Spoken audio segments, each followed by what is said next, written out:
Bumming with Bob. Let's have a few brews. We'll have some fun with the bum wine crew. So kick your feet up and grab you a beer. 'Cause damn, man, I'm glad that you're here.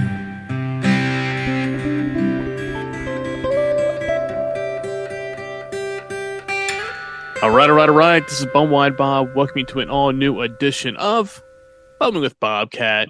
And welcome to an all-new, quote-unquote, season of the podcast. So we are kicking things off a little bit differently this week with some drinks we're going to be getting into and discussing. But joining me, as always, these days, is the one and only Roadhouse is here with me tonight. Roadhouse, how you doing, man? Good, buddy. I'm doing real good. Yeah, doing good here. Always ready to get some drinks on after taking a couple weeks off, kind of like a winter recess somewhat, just to kind of recharge the batteries. It's the winter, even though I don't know how it's been by you. We've been back and forth between it's warm, it's cold, we're all over the place with the winter here. Haven't gotten any real snow so far. It's the middle of February. Just really counting down the days until springtime, summertime. After we talked the last time when we were enjoying the Four Loko, the Warhead Sour Cosmic Punch, and we were just counting down the days until we're out there poolside drinking these things. So soon, we're getting close, guys. 2 days ago it was 70 degrees, and then today was 30. Yeah, pretty much the same thing here. It was like 60s, and even this morning when it's still like 50s, and then all of a sudden it goes down to 30 now. So it's just like, all right, pick one.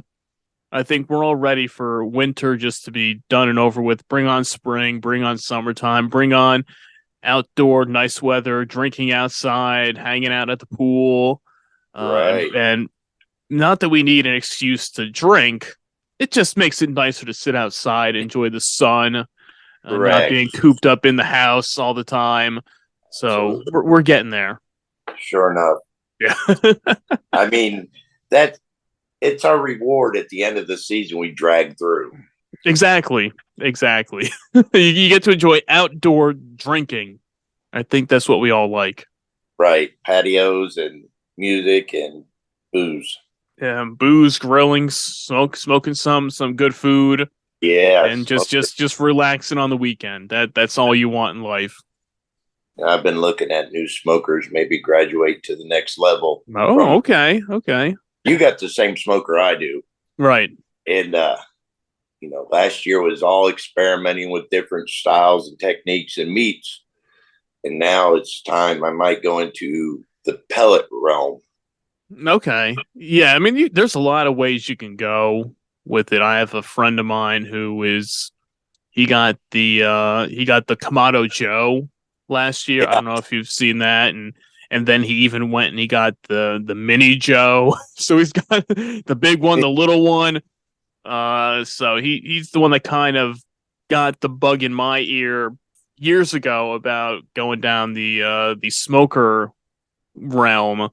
And every year he's like, "Oh yeah, I'm doing this now and that now." So you can, as you said, you can kind of graduate and move on to the next level depending on how crazy you want to get with it. So speaking of graduating, it's a great way to segue into the episode. I mean, we're not quite at graduation season yet, but we're kind of having an early graduation here as we're kicking off, as I said, a quote-unquote unofficial new season of Bumming with Bobcat as we are going on to year 8 of the podcast now. I guess we technically are in year 8. And while we don't do real seasons, taking a few weeks off to just kind of recharge and relax. And now we are going to go on to something new and something different that I can honestly say we've never covered on the podcast before, at least from my end. I've had people on the show that might have been drinking this, but this is my first adventure myself into this realm. So buckle up, everybody, because this is a new venture that we are embarking on here. Yeah, be scared. Be scared. Be scared. You never know. It could be good. It could be bad. We don't know. We don't know what's going to happen, guys. I put together a little care package for you, and you received it today. It's what I sent you is one of my favorites. After probably 2 or 3 different dozens, we're talking about bourbon tonight. We've brought it up several times in previous podcast with good old Captain Crude, and he's a big bourbon fan. So I kind of been hinting around to you, Bob, and going to drag you onto this ship and get you rowing the boat a little bit. Right. You're bringing me aboard. I don't know if I'm at the level yet of actually taking one of the oars and rowing the boat, but I'm kind of sitting in the back right now, watching you guys do the rowing, and who knows, maybe by the end of tonight, I might be the captain of the boat. You never know. Well, there's only one captain. Yes, Captain Crew. Sorry, Crew. I didn't mean to step on your toes there. All right, it was an honest mistake. Okay. So, if you want to tell the listeners what you received today. So, as Roadhouse mentioned, he sent me a nice care package in the mail with quite a few goodies in there. He restocked me on the tall boys of the Mickey's Fine Malt Liquor. There was also a bottle of a fine bum wine in there. Yes. That we will be covering. Well, I mean, we've both had it before. It's nothing new, but what we plan on doing with it in the near future will be a new concoction for us to try out. So I'm not going to spoil anything with that yet. Just giving you guys a little teaser of what's to come in the coming weeks.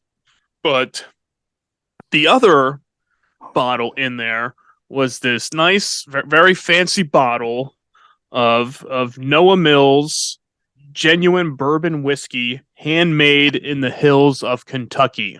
And it also says here, this batch of bourbon was aged in wooden barrels until fully mature, bottled by hand at 57.15% alcohol by volume, 114.3 proof.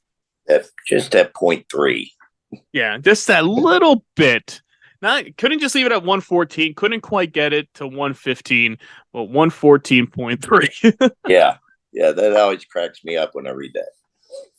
So Roadhouse had brought this up, saying this was one of his favorites, and he said, "You know what? I'm going to send some goodies over to you to try out here as we kind of embark on a new journey." And if you've listened to any podcasts that I've done over the past couple years, I always kind of bring it up in passing. I'll say, "Oh yeah, I got to do more of the bourbons, the whiskeys, things like that, the spirits, not just Fireball all the time." Which is right. I mean, if there's actually whiskey in it, I don't know. There's that big debate now after those little mini bottles. There are ones that don't have whiskey, some do have whiskey. I don't know. There's always controversy with Fireball if there's antifreeze in it or not. If there's whiskey in it. And then this holiday season, I picked up a big bottle of Southern Comfort that I've been kind of sipping on and doing mixed drinks with that. So kind of something different. I have been looking for things different than just beer all the time recently. So going down this route, and then even around the holidays when I was at some gatherings and at some parties with some friends, doing some drinks on the rocks, even if it's just some mixed drinks like a standard, Jack and Coke, or my buddy was like, "Oh, having some Jameson," or even if it was just like some Grey Goose, just over ice, things like that. So different kind of drinks and different road we're going down here. And Roadhouse gave this his seal of approval, so that's what I will be cracking open today to give a try out, as Roadhouse kind of is like my tour guide this week on the the do's and don'ts of the world of bourbon.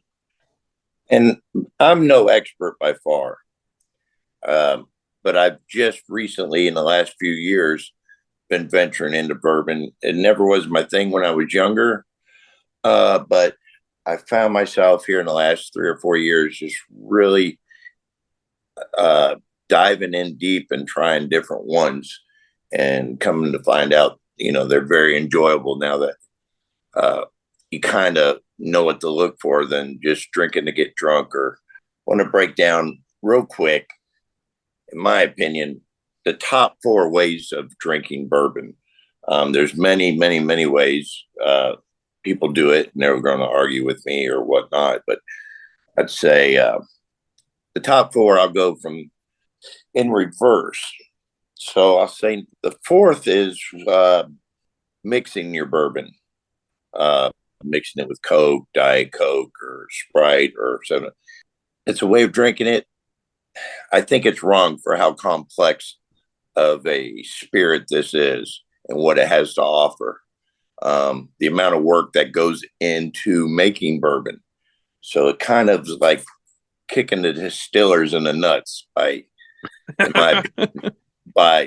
diluting it with some soda.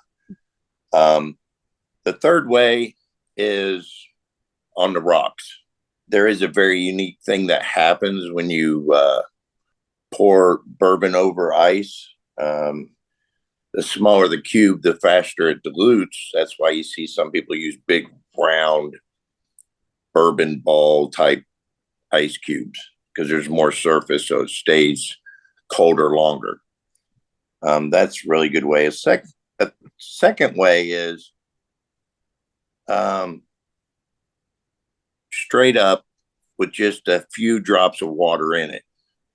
That few drops of water just enhances a little bit, tames down the burn from the alcohol, and sometimes brings out a few more notes that you wouldn't notice if you were just drinking it neat. And that goes to my number 1 way of just drinking it neat or straight up. You get a couple little sips off of it and taste the flavors that comes out of it, and then you can go back and add a couple drops of water and tame it down and pick up something else.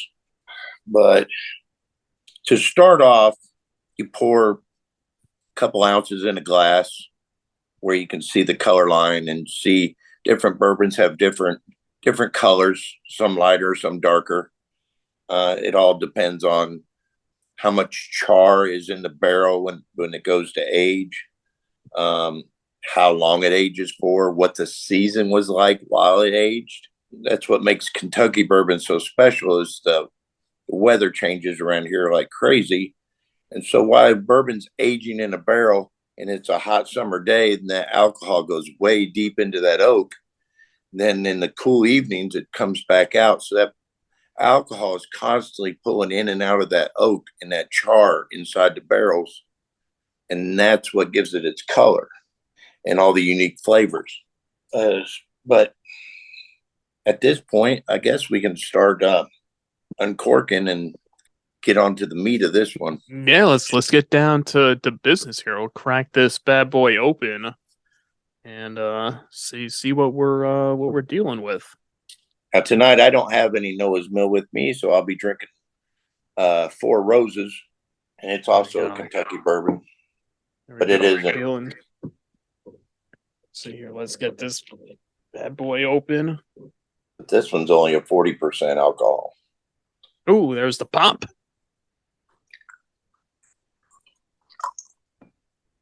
There you go. Take it in the smell. Yeah. So just pour you a little bit in your glass there. Yeah, Bourbon Bob. Your name's changed in this episode. I'd say, welcome, Bourbon Bob, to the podcast today, everybody. How you doing, buddy? Yeah. And now the one thing I couldn't do is that I don't know where I have any of the rocks glasses, so I had to just use and I had to put on my list now to order some custom Bum Wine Bob rocks glasses. So I had to pour it in my Bum Wine Bob, my pint glass, to use that for tonight Perfect. to keep it on brand. Now, not to sound like a drinking snob or anything, but typically, like you see that people, they swirl the glass. Smell. Yeah. Smell is really important to your first taste, because what you smell, your taste buds will follow. So you get in there and you just get you a good sniff of it and then pull the glass away, because if you stay in there too long, then you start smelling the alcohol. Yeah, you don't want to get too close. Don't get too far in there. Just get a little whiff off the top, just to take in the aroma. But you can smell the smokiness, the caramels, the sugars, right there when you smell it. And then from there, just take you a little sip, enough to wet your tongue, enough to move it around your mouth, and then take it on down. All right, let's do it. Cheers. Cheers. Oh, wow, that's good. So, on your tongue, what's your first thing that you taste? Trying to put the word to it to see what it is. It's I don't know. It's tough to describe it. I guess that's the thing I'm trying to put with it. And I guess that's the same problem I've always had when it comes to the spirits, which is you can taste it, and then trying to pinpoint like what exactly is the taste at that point on that first sip, which gives you that nice. It gives you the right amount of burn to wake you up and to keep you honest, but it's not overpowering with the alcohol. Like we've all had the cheap booze, the bum wine burn before, so you know what you're dealing with, and this is the different type of burn that just wakes you up and says, "Okay, look, you're drinking now. This is this is legit right here." Yeah, and and I kind of hit you with some of the highest proof, but I didn't think that would be a bad thing for you with their being used to the burn of some of these bum wines. Exactly. I think Thunderbird burns 10 times worse. Oh yeah, definitely. Yeah, Thunderbird's straight up out of the bottle. Definitely. A lot stronger burn than this Noah's Mill. So I was told to look for the before, during, and after, and that's what your flavors you're going for. You got before, during, and after. Myself, my first time tasting Noah's Mill, and I instantly fell in love with the follow. To me, the follow was reminiscent of sweet tea. Okay. And it just, once it went down, it's just like a good Southern made over sugared sweet tea. And I mean, I was hooked at that point. That's always my go-to. I've probably had 10 bottles of that stuff over the last few years, which I should make it last longer, but I just can't sometimes. Yeah, if you got to keep drinking it, you keep drinking it. Yeah. And I don't, it's like we talked about before, remember the first time you had Night Train, and ever since then you've been trying to chase down that initial buzz that exactly. You got. Mm-hmm. Mm-hmm. And that's what I've been chasing down, is that very first taste of that bourbon. I've never had it hit twice again. But I'll keep trying. You just got to keep going down the line. You try the next one, and see which one can give you that first thrill of it. They're all small batch. So maybe at some point I might get another bottle that came from that batch I had the first time. Right.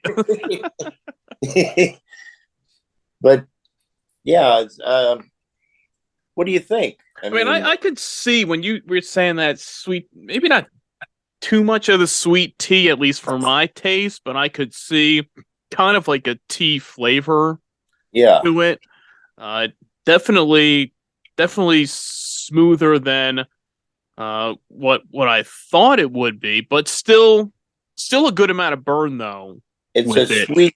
sweet and spicy on that one. Yeah, because it's spicy in a way, not that it's hot like a cinnamon burn, but Correct. it's just it's just the alcohol burn that you get from it. So you have to. It's something that I think can keep you honest.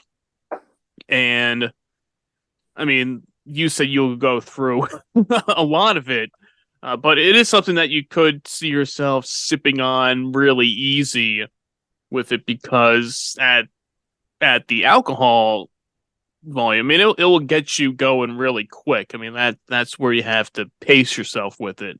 Yeah, I like to pour a little glass of it and sip on it, read a book, and just not even look, just pull off of it while I'm reading, and it's just relaxing. It's a good reward and a treat for yourself.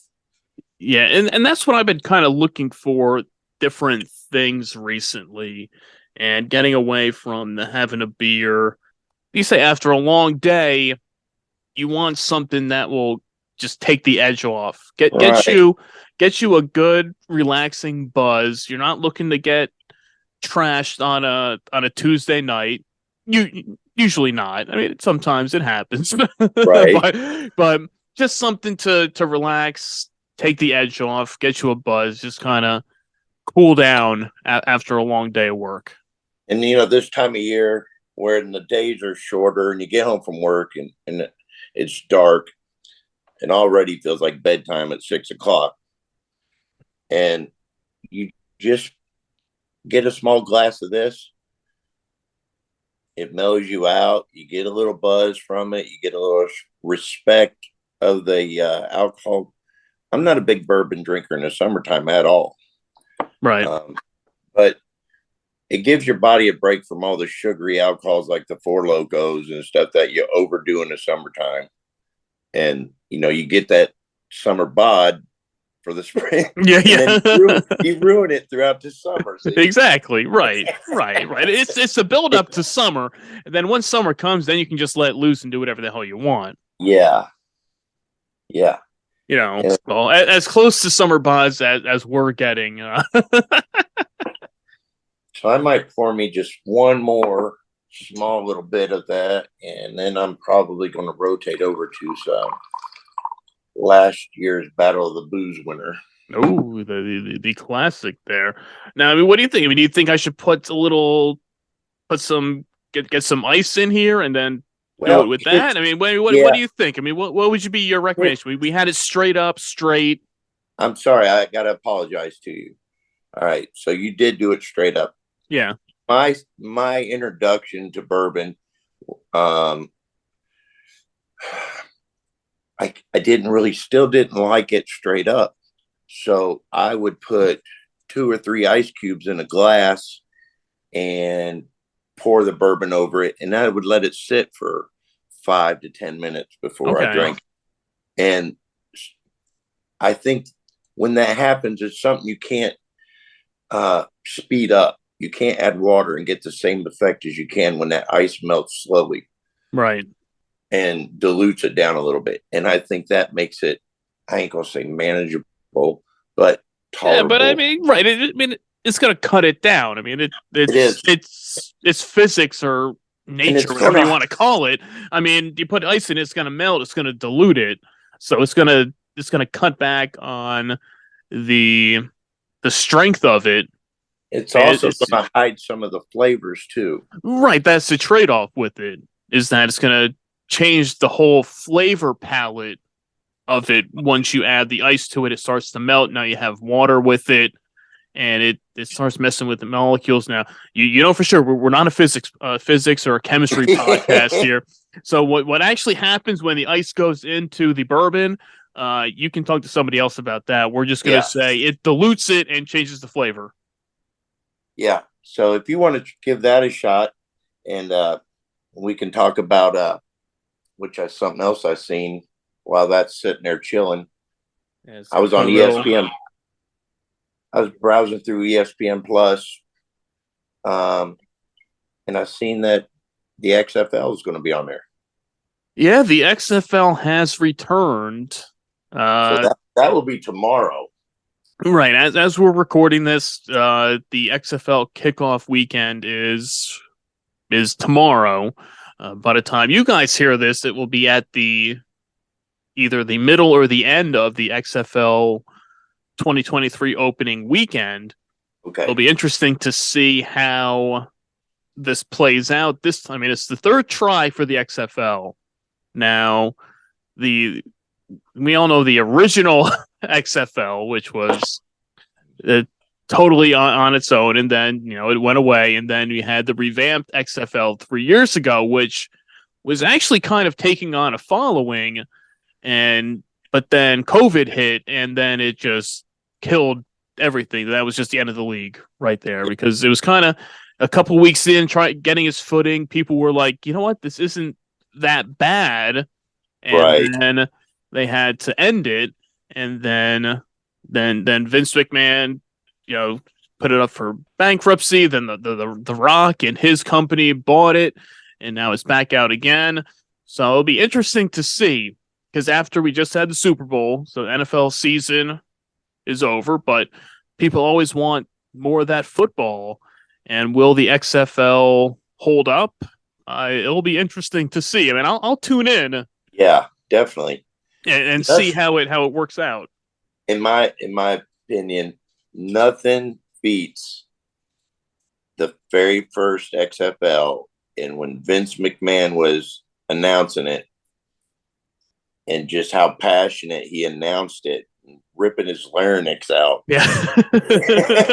when he walked out onto that field, the first game, welcome to the XFL, and the whole hoopla. I remember that. I mean, I remember sitting at my friend's house in his basement, and we were hanging out, watching that thing, like so pumped up for this thing, because it was built up like, okay, this is going to be the real hardcore football.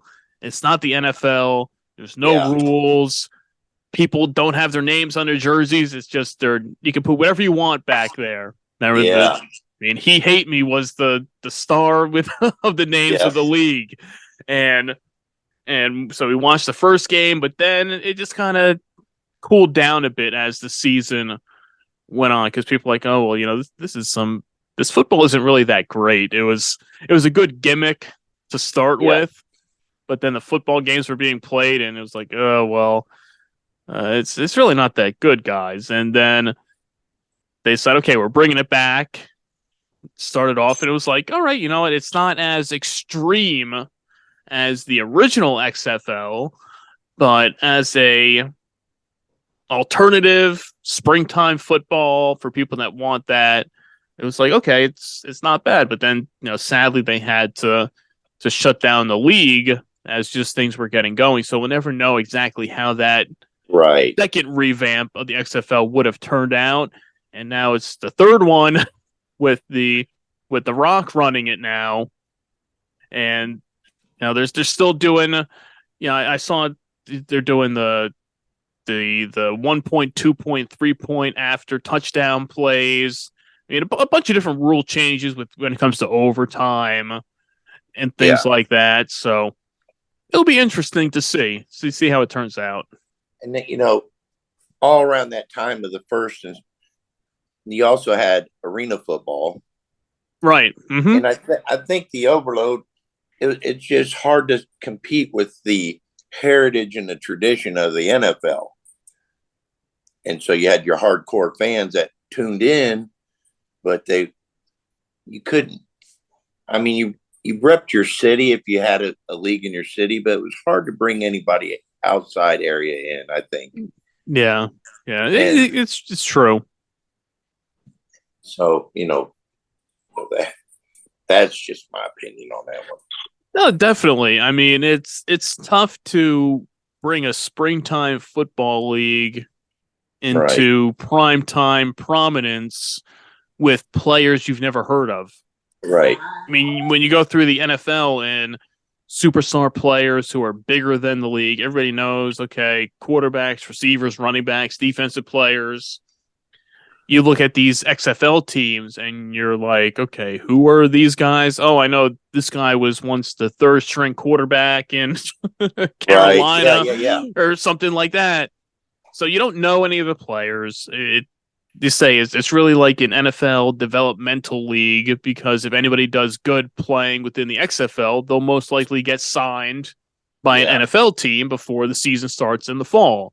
So it's really something to see. As long as the games can be entertaining, I think that's really what it comes down to. I mean, we'll see if they bring back the beer snakes that they were doing at the previous XFL a couple years ago, when they were doing like the Bud Light beer snakes and like doing like big like beer funnels and in the stands during the games, because like stuff like that is fun, that you want to see, stuff that you wouldn't see at an NFL game, because you're certainly not having like 40, 50,000 people at an XFL game. That's just not happening at this point. You're going to have a lot of empty stadiums, and people can just kind of do whatever they want. So as long as they can embrace that like outlaw mentality with it that the original XFL had, I think that's the way you need to market the league,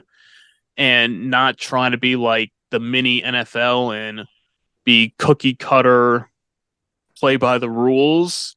You have to try something different and get a little crazy. If you got to shotgun some beers in the stands or on the sidelines, go for it. That's what people want to see with their springtime football. Yeah, I agree. And you're coming off, but you got that little zone, so it's going to kick off. When's baseball season start? I'm drawing a blank. It should be like I don't know if it's the beginning of April and of March, depending on when the actual opening day is. Yeah. So you're getting flooded in those months. NCAA basketball, baseball. So I mean, that right now is a good time for that to kick in. You got your stagnant area right between the end of the NFL and the start of baseball season. Right. So now's the time to capitalize on that lull of really all you have now is basketball and hockey going on. And personally, I'm not a fan of either of them. So I'll take the extra football as long as it's exciting to watch. Right. And I could probably sit down. I've watched hockey games, but I'm not familiar with the game of hockey, so I don't 100% know all the rules. So, to me, I'm just watching it, hoping to see a fight. Right. Yeah. That right. Just put on Raw or SmackDown and see. And the talent those guys have to skate and play that game, and the puck control, I have a lot of respect for it, because I've tried, playing like rollerblade hockey, and I can't control that puck. I don't know what these guys are doing, but they're amazing with it. Yeah, it takes a lot of skill. I'll give them credit. I can't rollerblade. I can't ice skate, so I would never be anywhere near a hockey rink. So they're doing two high skills at the same time. Yeah, without thinking about it, and that's amazing to me. Yeah, it's crazy. And I was just sipping on a little bit after the letting the ice cubes sit in here with it, and it's definitely a different taste now.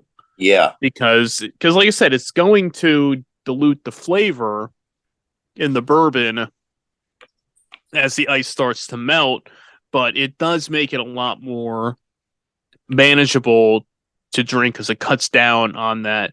You still get the burn, but it does cut down on it a bit. Yeah, that bite softens just a little bit. Yeah, just taking a little sip with it, letting it go through. But if you're doing like a 90 proof, it almost takes all of that away. So if you're on a big dog. I know. You go big or go home. That's so right. you were like, screw it, we're doing the big guy. Because the one that you have, what proof is that one? What was that again? Proof. That was 90? Okay. Yeah. All right. Yeah, this one is 40% by volume, so I'll be 90 proof. Okay. A dumb trivia fact is, in order to be called straight bourbon, it has to be distilled in Kentucky. Then everything else, which is the same process. Jack Daniels is a sour mash, the same process, but it's made in Tennessee, so it's called a whiskey. See, you learn it here, folks. That's the way it was explained to me. Yeah. If I'm wrong and our listeners know something a little different, let us know. Yeah. And we'll all learn together. But I've got to crack this cold one. And do it. Get the Battle of the Booze champ in there, because soon enough it's going to be time for another round of the Battle of the Booze. The 2023 Battle of the Booze will be coming to you some point in March as we kick off the March Madness season, and another Battle of the Booze tournament will be making its way, and we will see who qualifies for this year's tournament. We could see some new faces, some new drinks that found their way into the rotation over the last year. So can Mickey's hold on to the crown and become a 3-time champion, or will we see another repeat of another beverage, or could it be a new kid on the block this year? Maybe a boxer. Yeah, you never know. We got the boxers, we got the Four Loko. Could that Warhead sneak in? You never know. They're going to be newcomers because they got featured. That's it. You got the featured beverages in there, so you could see one of the boxers in there. It could be a Four Loko.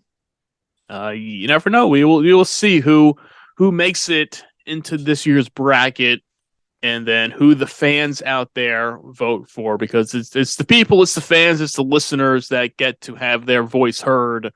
Yeah, and get to vote in the brackets and in the big tournament to see who will be this year's champion. So I mean, I'm looking forward to it. It's always one of the funnest times of year. I know a lot of people reach out and always say that they can't wait for it and like to vote for their favorites. And even if it's stuff that they haven't had, they still like the sound of it and say, "Oh yeah, I haven't had that Cisco before, but I'd like to have it." That's unfortunate. That makes me sad. That some of the heavy hitters on there people aren't going to get their opportunity to ever know. Yeah, I had somebody asking me today, asking if they knew where they could find the green apple wild Irish rose. I guess they saw it after you found it. Yeah, sent one over here, and I'm like, hey, you just got to go out and search. That's it. I mean, this between that and they're asking about the wild grape as well, the one that I found. Yeah, I found that too the other day. Yes, and I'm like I said, you never know. You can find it, but it's tough. Short. It's tough. You never know. Yeah, been coming up short a lot here lately, but one of the spots I've been to several times, they had the grape in there, and I was like, how did I not ever see this? Were they hiding it? Was it with the? Do they have like the regular wild eye as well? Yeah, yeah, but it was, I guess, where it was right next to the the man. What's that Jewish wine? Oh, the Manischewitz. Yes. It was right beside because that's a grape and that's a grape. So they must have been grouping the grape wines together for it. I guess that kind of makes sense. Yeah, it was camouflage. Yeah. You just kind of had to do a double take and be like, "Hey, wait, what is that? Yeah, no, it's a wild grape." Yeah, exactly how that happened. Because I backstepped. I'm like, wait. Like, that looks familiar. I've seen that before. And I picked up some more MD 2020 pineapple. That's a big time summer drink for me also. You don't get much action out of me this time of year on the Mad Dog. Yeah. And between that and like I said, when I had that at a party last summer, I brought that out. And people were pleasantly surprised with the pineapple and how good that was. Because that was...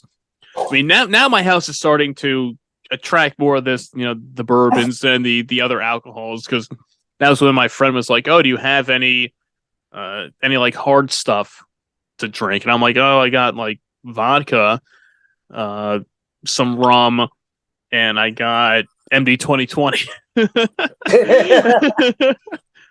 And then it's like, oh, okay. Well, what flavor do you have? And I'm like, look, in the fridge at that time, I had the pineapple and I had the orange jubilee. So I brought both of them out, and then started mixing the two together, which was really good. And then they were having it, and they were like, you know what? This isn't that bad. I'm like, no, I've been telling you guys for years it's not that bad, but nobody listens to me. Right. Yeah. People carry like, that stigma with them. I know. Anyways, Yeah.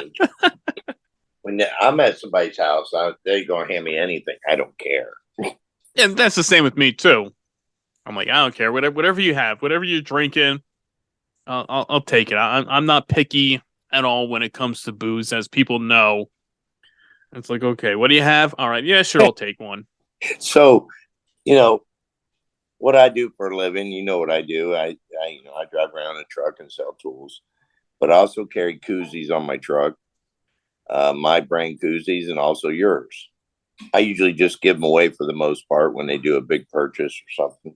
But I had a guy ask me if I had koozies to fit the small cans, and I paused for a second, and I'm thinking, Pony Boys, and he's like, no, like White Claws and Mick Ultras. Oh, okay. And I said, no, I just have men koozies. And I had a whole truckload of people, and they you know how it went. yeah. Like, I think, none of them fit there was one set of koozies I bought that I stamped in.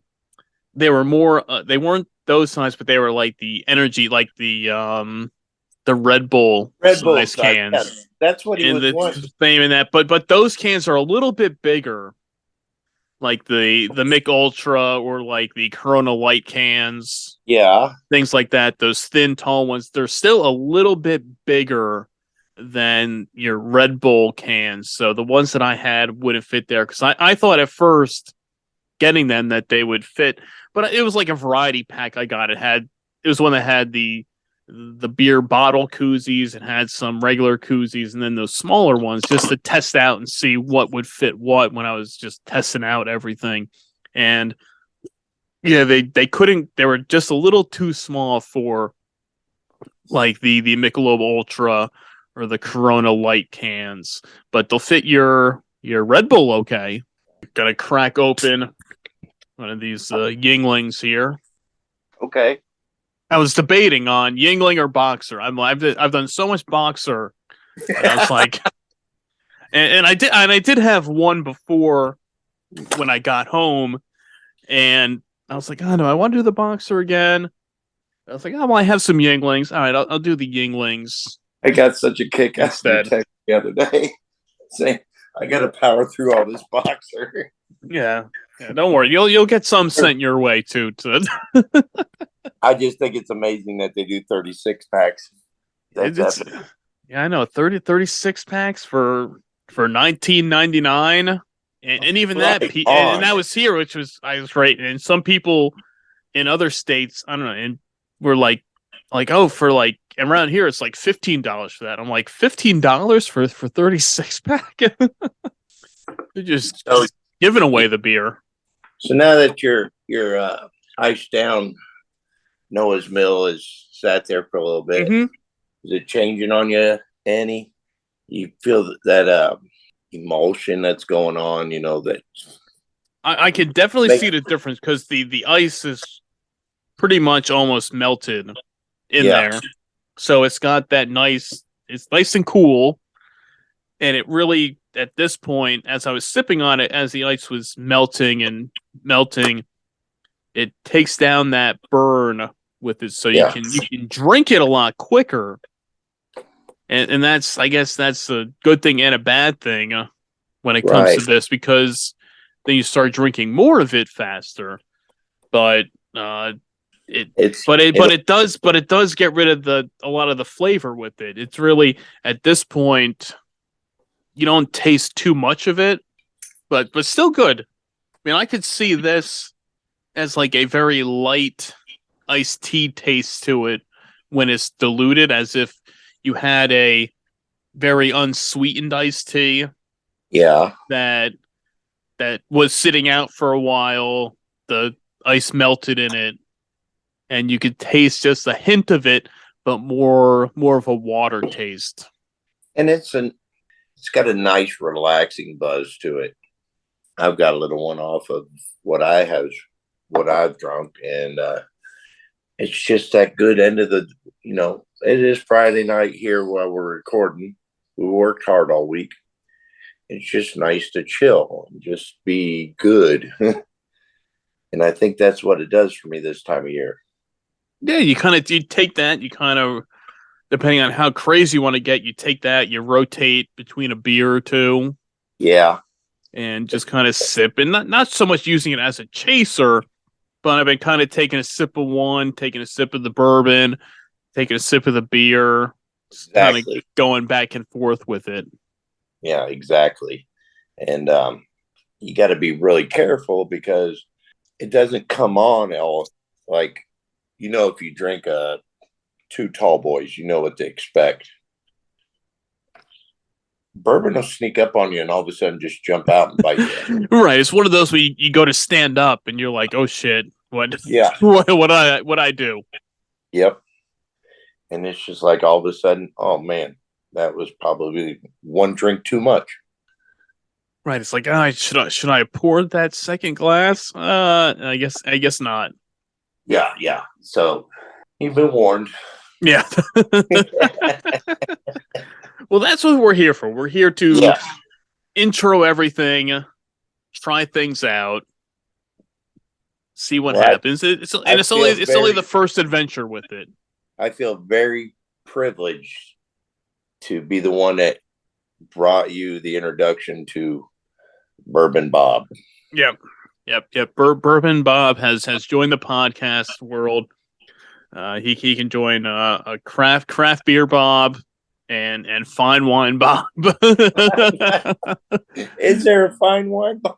There was a while back. Every once in a while he'll show up when whenever a friend of mine who likes to push his wines on me sometimes when I'm over there. He's like, oh, you gotta try this wine, and he's like, it's not like those bum wines you drank, and I'm like, hey, all right. Hey, I mean, you've done canned wine. Yes, did canned wine. You gave that good reviews. Yeah, canned wine. We've all had boxed wine. Exactly, canned wine, boxed wine. Now, like I said, even if there hasn't been reviews of them on the podcast or the website, they have been drank. Yes. In passing. So it happens. You never know. You never know who might show up here on the podcast. That's for sure. Right. Yeah. We drink. That's who we it. are.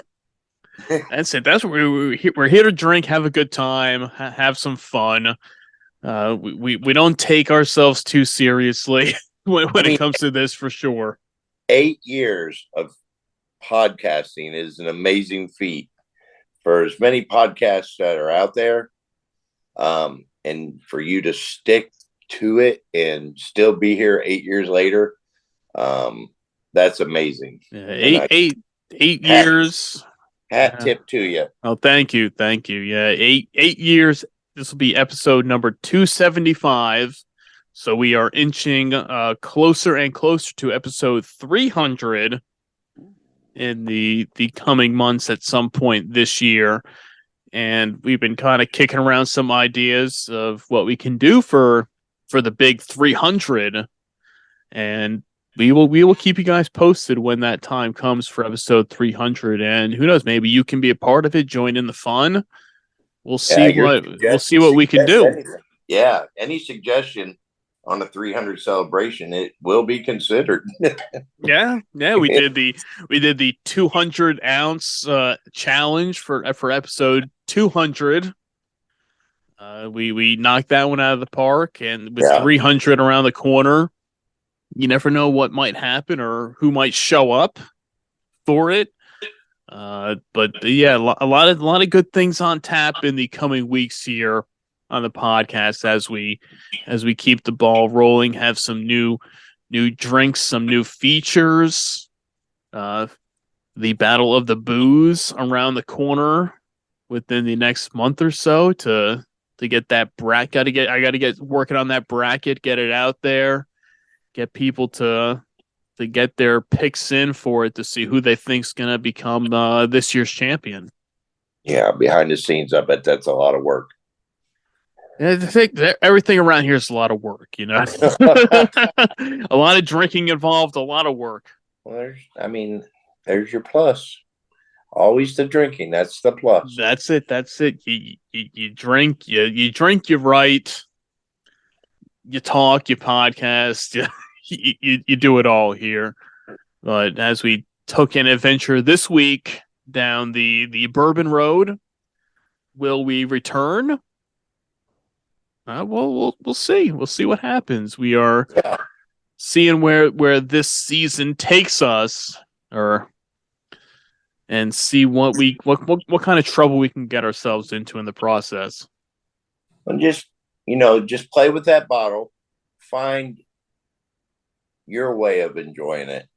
Exactly. I'm gonna go through it every now and then, pour some out, give it a try, relax with it, and then see what happens. But if you're going to mix your bourbon with Coke, buy something cheap. Well, that's what I was going to say. When you brought that up in the very beginning, I'm like, I'm not taking this bottle and mixing it with something. If you're going to get something cheap, yeah, and mix that, that you can buy a handle of Kentucky Gentleman for like $14. Right, something like that. You mix with that, have a drink with it. Correct. Go all out. But that's the same thing with all the higher end stuff that you say, look, if you're mixing drinks, don't use this. Use something on the lower end. Yeah. Don't be wasting your money that you spent on a bottle of Noah's Mill just to mix it with Coke. Yeah, you can get a fifth of like Jack Daniels around here for like $24. That's, you drink your Jack and Cokes. All right. That's not too awful bad. Now we're used to, on the lower scale, we're buying Four Locos for $2.50 and getting a righteous buzz off of it, or even sometimes lower than that, sometimes just a hair higher. $24 seems kind of high in our realm of drinking. Well, it depends on what you're using it for and how long it's going to last. Yes. If I'm spending $24 on a bottle of something and it's going to last me a few months, then I'll take it. Like I bought the big jug of Southern Comfort, mainly because around Christmas I was doing the Southern Comfort. I got the Southern Comfort eggnog. That was because of Miss Allison Ray, who joined the podcast, was promoting and saying how much she loved that Southern Comfort eggnog with the Southern Comfort with it. So I'm like, all right, I got to try it out. So I did it. I was going to buy the smaller bottle of Southern Comfort, but they didn't have any. And it was like, look, okay, for the $25 or whatever it was, you get the big jug, and it will last you a while. So I've been having that and last these times. So that if it's going to last you a few months, then it's $25 well spent. Sure. Totally agree. Well, we've always stressed on the point of bang for the buck, best of the worst, and cheap booze. But tonight we have Bourbon Bob. Oh yeah, there could just finish off that last little bit that was left there. Yeah. There it goes. Feel it flowing through the veins now. Yeah. Good. Just glad to be sitting here and drinking with you tonight. It's always a highlight for me. Yeah, it's always good to have Roadhouse here with us, the quote unquote unofficial co-host of the podcast these days. Always finding his way around here, and I know he has a select few people he wants to be on the show with, which we will try to make happen for the man here to maybe for episode 300. You never know. We'll see. Oh, yeah.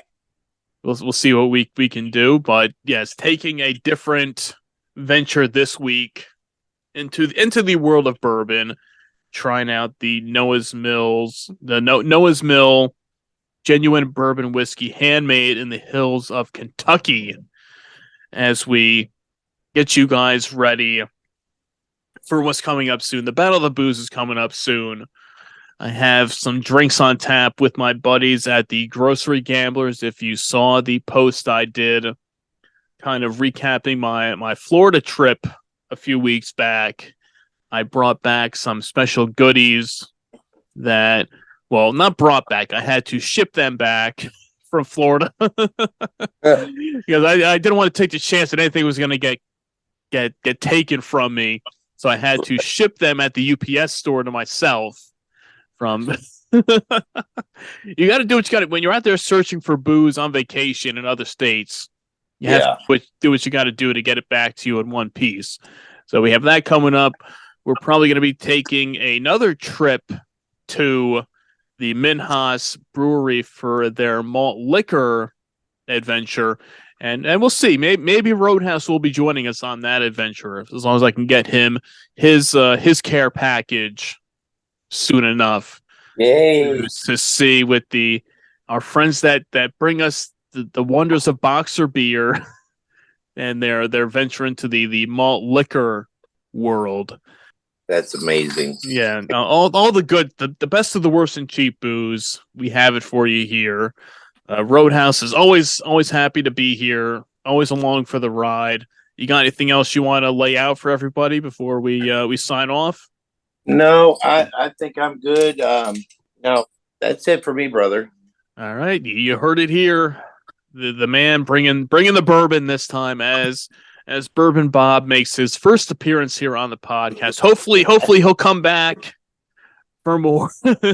Yeah. In the meantime, you can follow me at Bum Wine Bob on all your social media apps. Give Roadhouse a follow on Instagram at Roadhouse71. Be sure to check out the website at bumwinebob.com. And until next time, cheers.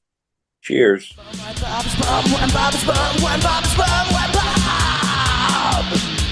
I need a beer.